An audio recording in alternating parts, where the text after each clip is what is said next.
This is John Young here with the Weekend Sportsman. We're about halfway through the ice fishing season, and I wanted to share with you some of the gear we've been using out in the field and testing. Some of it's good, some of it's bad, but I want to give you a real-world idea of what this stuff is like. And right now in my Bold North Outdoors box is what we're going to look at today. This is from Energized Outdoors. This is their Lithium Iron Phosphate something or another battery.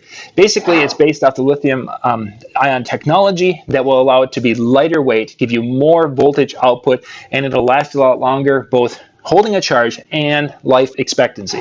Basically, it'll give you 4 times the runtime approximately. It'll give you 4 times the life on charge discharge cycles, and the weight is incredibly light. It's a third the weight of a traditional battery that we're used to. Couple of things with this particular unit from Energized Outdoors is that you have to have a specific charger with it. You have to have a charger that has a higher output. Traditional little chargers we've grown up with and used forever have an output somewhere around at 13 volts, so it can charge the 12.5 volt battery. This particular one needs to have something that's a little more than that. So you can buy the charger with the device, and it has a output voltage of 14.4 volts. This will register at about 13.8, and it will register at 13.8 for a long time, and then it gets to the end of its charge and it's done.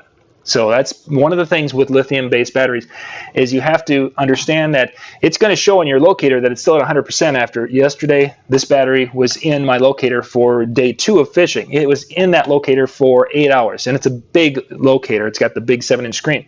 It was still showing 100% charge last night. We put it in a device like this Bold North Outdoors that has a battery indicator, and it's showing me that it has about 15% of its battery life or expectancy left. So it's time to put it on a proper charger, and we're going to go do that right after we're done with this video, so it's ready for fishing now. Overall, I'm really excited and happy about this whole technology with these batteries, and I've been pleasantly surprised at how the Energized Outdoors has held charge, done its thing, and it's been basically foolproof. I haven't screwed it up yet, and it'll run lights. Oh, just fabulous. Lightweight things. So you can get a couple of these so you can have them for your locators and different things. Most of the devices out there can use these and use these very well, and it lasts just a lot longer when you're dealing with these big screens. We'll put links in the description below so you can go check out the Energized Outdoors batteries, and then we'll add a link also for our friends at Bold North Outdoors. This is John Young of the Weekend Sportsman. Thanks for watching.